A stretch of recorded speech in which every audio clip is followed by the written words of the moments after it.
Welcome back to This Day Live, the Sunday talk show here on the Arise News Channel. With me in the studio today, Professor Anthony Killer, a Jean Monnet Professor of Strategy and Development and Institute Director at the Commonwealth Institute of Advanced and Professional Studies, CAPS. Professor David Awurawo, Professor of International Relations and Strategic Studies at the University of Lagos. Jide Ologun, legal practitioner, national development advocate, and fellow Institute of Leadership Coaching and Strategy. And Opeyemi Adamolekun, human rights activist and immediate former executive director, Enough is Enough. Nigeria aims to start selling state-owned assets to private investors this year, stepping up efforts to attract capital to finance its widening budget deficit. The government is still deciding which assets will be offered and when the sales will take place, according to Finance Minister Wale Edun, who spoke on the sidelines of the Alula Conference for Emerging Market Economics in Saudi Arabia. According to him, some of the transactions are expected to be completed next year. Nigeria, which is Africa's biggest oil producer, plans to spend 58 trillion naira this year. But metered oil income is expected to keep revenues at 33.27 trillion, resulting in a budget deficit of roughly 25 trillion naira. But the government said it aims to cut the deficit through asset sales. Dr. Teriba is a prominent economist and chief executive officer of Economic Associates. He joins me now to explore standout issues relating to this planned sale of national assets by the federal government. Thank you for joining us on This Day Live, the Sunday talk show, Dr. Teriba. Thank you very much, Dr. Abati. Well, the big elephant in the room is the budget, 2026. Big elephant in this. 58.47 trillion, deficit of 25.27 trillion, creating a fiscal challenge, what you once called the trilemma of debt servicing, revenue, and expenditure.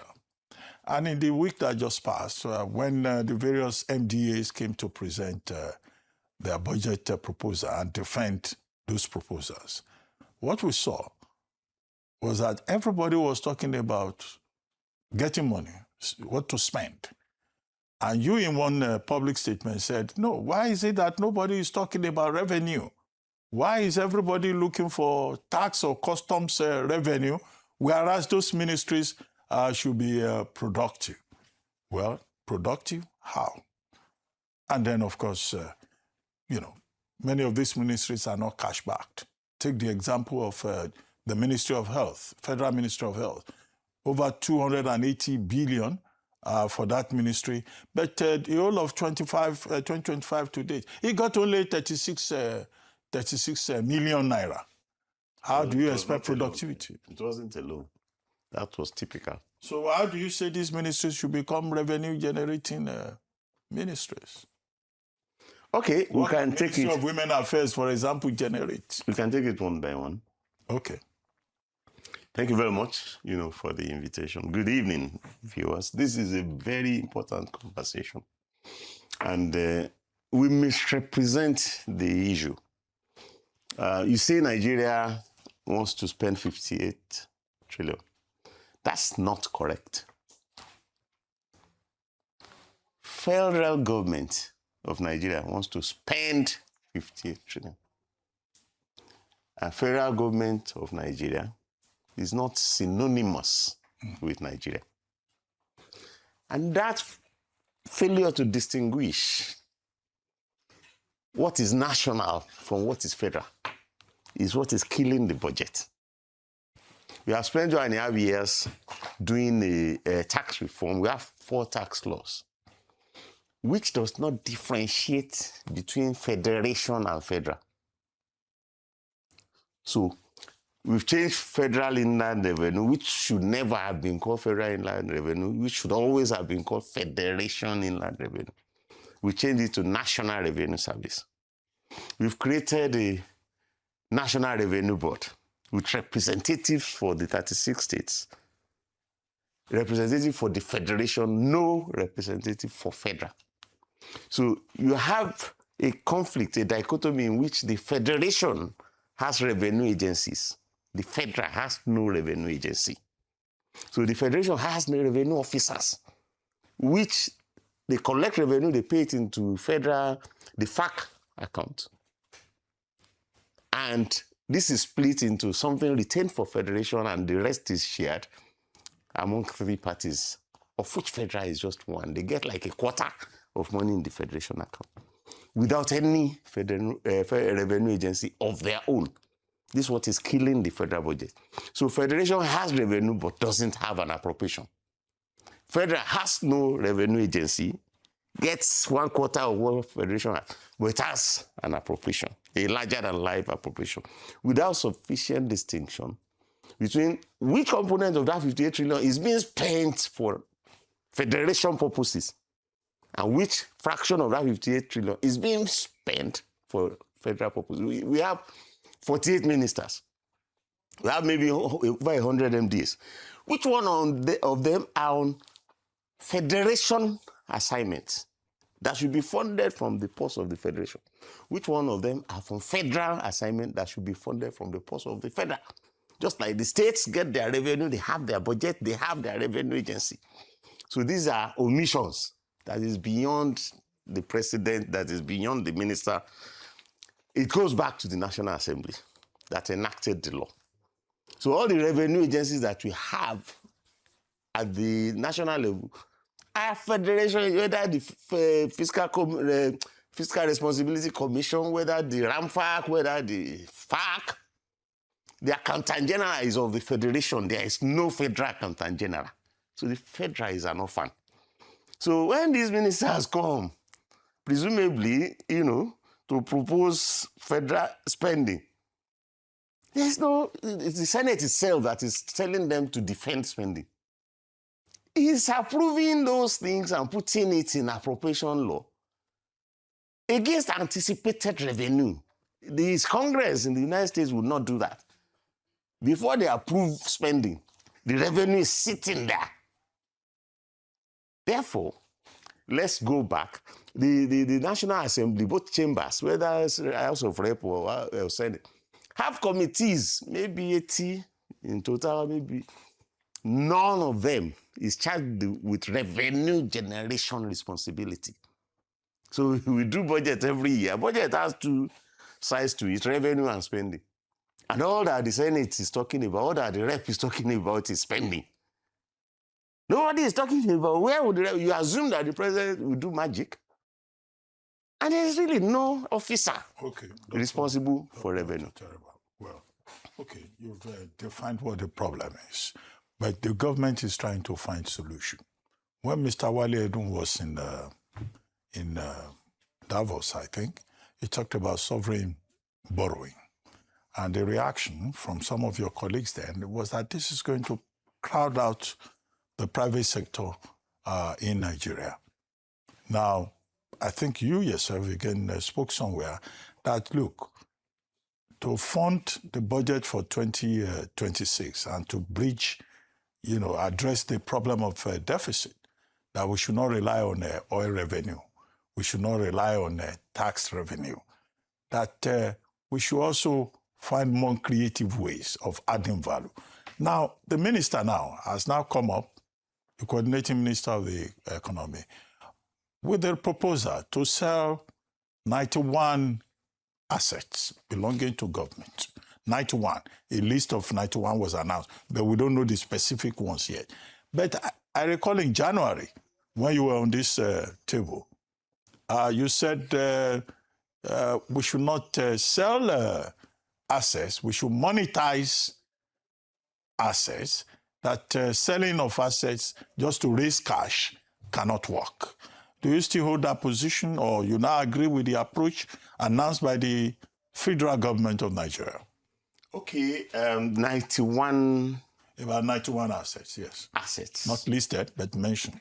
In the National Council of Privatization Act, the announcement was originally made by the DG of the Bureau for Public Enterprises.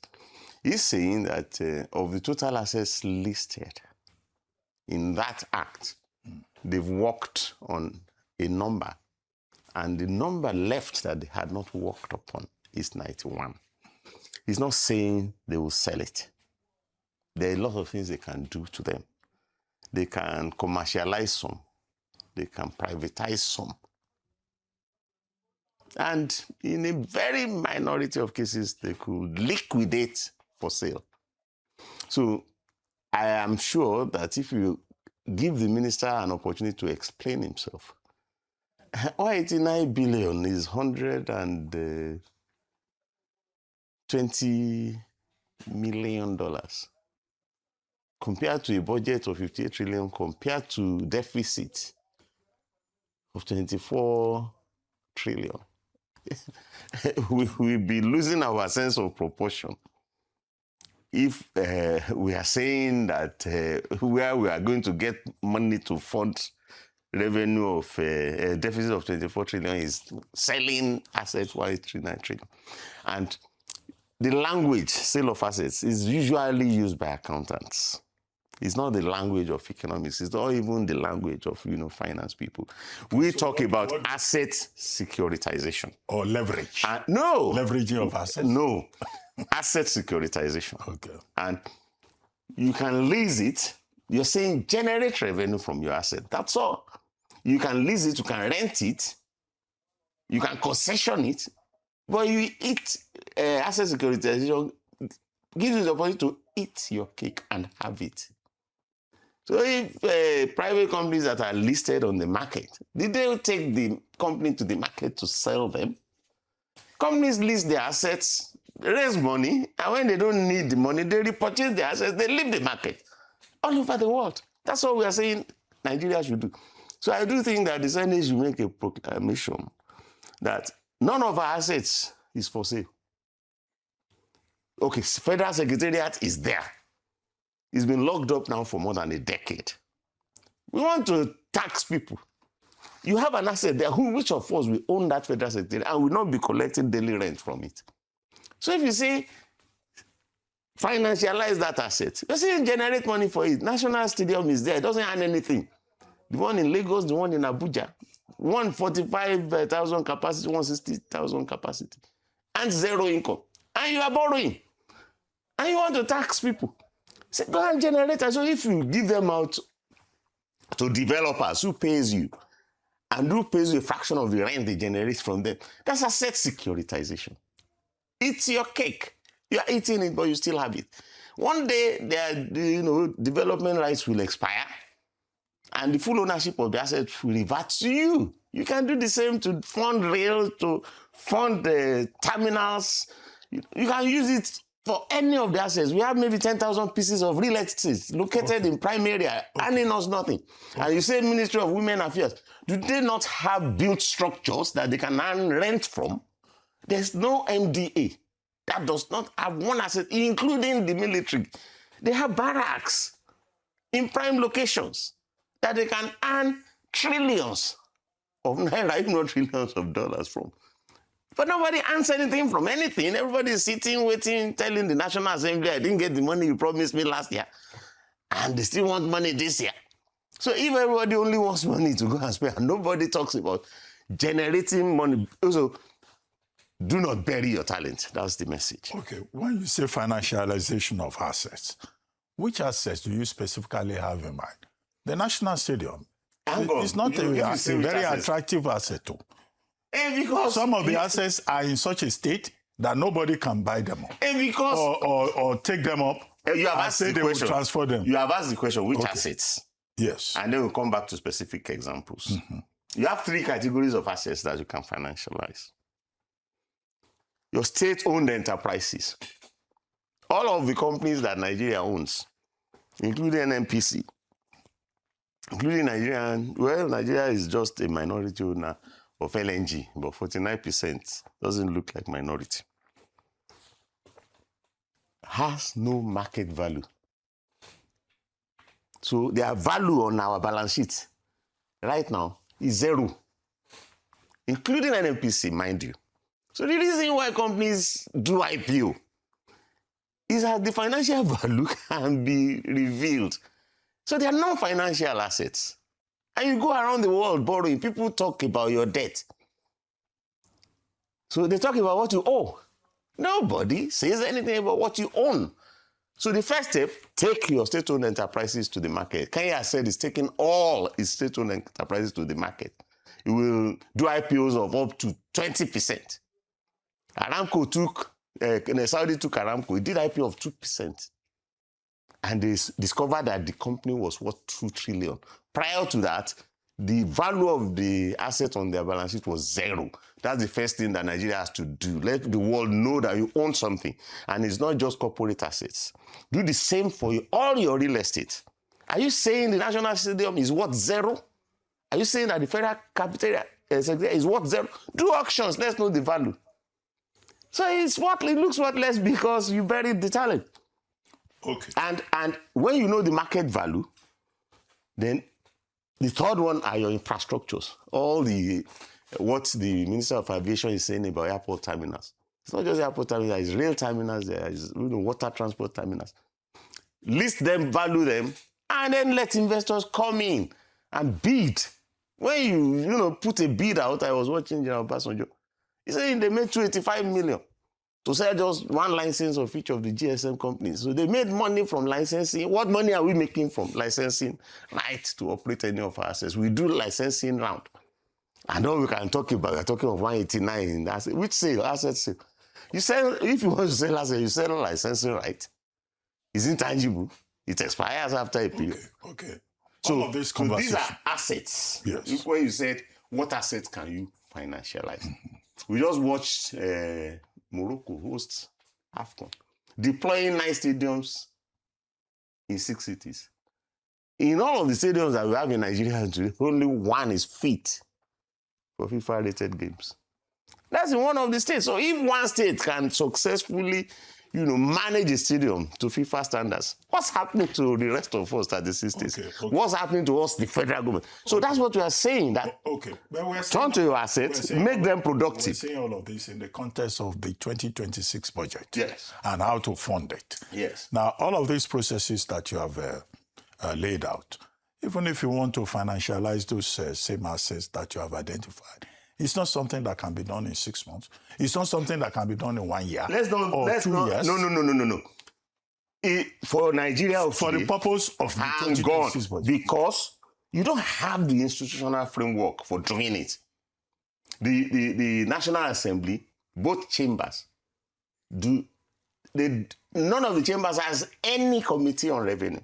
None of the chambers has any committee on investment. And therefore, they're just minding other people's businesses. If the National Assembly cannot have a committee, they should actually have a joint committee, which will be bicameral and bipartisan. That's what you will find if you look at the Congress. That's what you will find if you look at the UK, the Parliament. They will have a select committee on revenue. They will have select committee on investment. Okay. So let's start from there. There are no laws for federal revenue. There are laws for federation and state revenue.